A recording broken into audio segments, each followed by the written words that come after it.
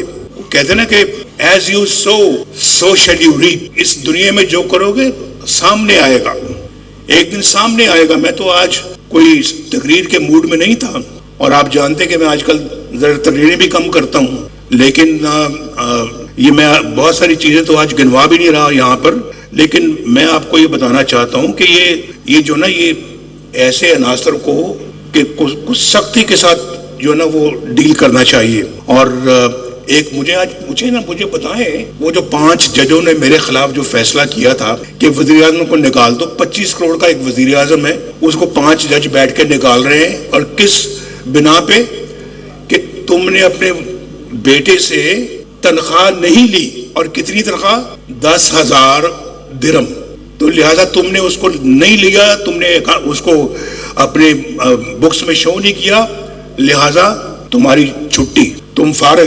25 کروڑ کے عوام کو 5 جج بیٹھ کے اس بنا پہ فارغ کریں. اس بنا پہ ذرا آپ دیکھیں تو صحیح نا کہ وجہ فارغ کرنے کی کہ تنخواہ نہیں لی بیٹے سے. یہ نہیں کہ میں آپ سے تنخواہ نہیں لی, یا آپ سے کو میں 10,000 ارب لے کے میں غائب ہو گیا ہوں, میں نے بیٹے سے تنخواہ نہیں لی, وہ بھی 10,000 درہم.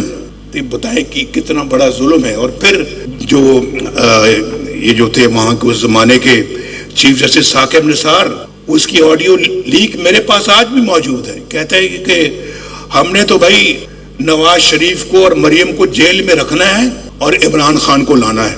اور پھر میں ان بھیڑ بکریوں سے پوچھتا ہوں جس کا میں نے ابھی نام لیا ہے کہ آپ نے سنی ہے کہ ثاقب نثار نے کیا کہا ہے؟ اگر سن لو تو میرے خیال آپ بھیڑ بکریوں والا کام بند کر دو گے. یہ تو حال تھا, کیا کرایا کچھ نہیں انہیں, اور برتن بھی سارے توڑ دیے. میں تو آپ کے پاس وہاں گیا تھا, بنی گالا میں گیا تھا میں, کہ آؤ میرے بھائی چلو مل کے ملک کی خدمت کرتے ہیں. اور وہاں پہ 1 گھنٹہ میں نے آپ کے ساتھ بیٹھا, میں وہ 1 گھنٹہ تو میں نے آپ کے ساتھ میٹنگ کی, لیکن وہ آپ نے مجھے کہا جی ہاں جی بالکل ٹھیک.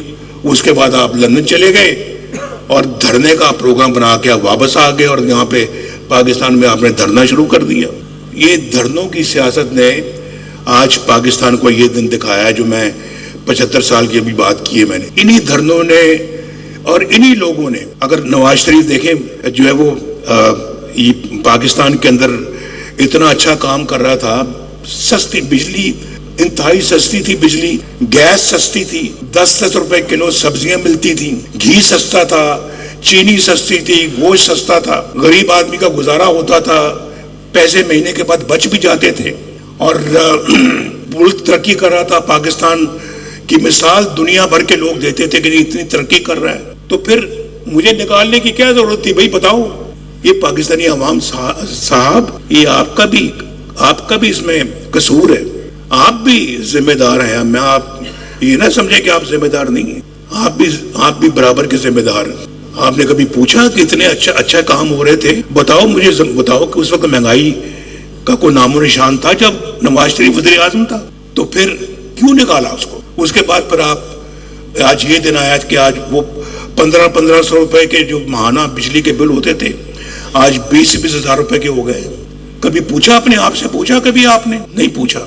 بس اسی بات کا افسوس ہے کہ اگر آپ ان چیزوں کا نوٹس نہیں لیں گے تو پھر پاکستان کے حالات خدا نہ خواستہ اسی طرح کے رہیں گے. وہ جج فیصلہ دے کے کہاں چلے گئے ہیں؟ پوچھا کبھی کسی نے ان کو؟ کیا ذرا آؤ بھی بیٹھو یہاں پہ، آپ بتائیں کہ آپ نے ایک منتخب وزیر اعظم کو 25 کروڑ کے عوام کے وزیر اعظم کو آپ نے کیسے نکال دیا؟ کیسے نکال دیا؟ اور اس ٹیکس پہ نکالا کہ اس نے بیٹے سے تنخواہ وصول نہیں کی. خوددار قومیں جو ہوتی ہیں، غیرت مند قومیں جو ہوتی ہیں، وہ یہ سوالات پوچھتی بھی ہیں، ان کے جوابات حاصل کر کے رہتی ہیں. تھوڑا سا اس بات کا مجھے افسوس ہے اور افسوس رہے گا اور رہنا بھی چاہیے.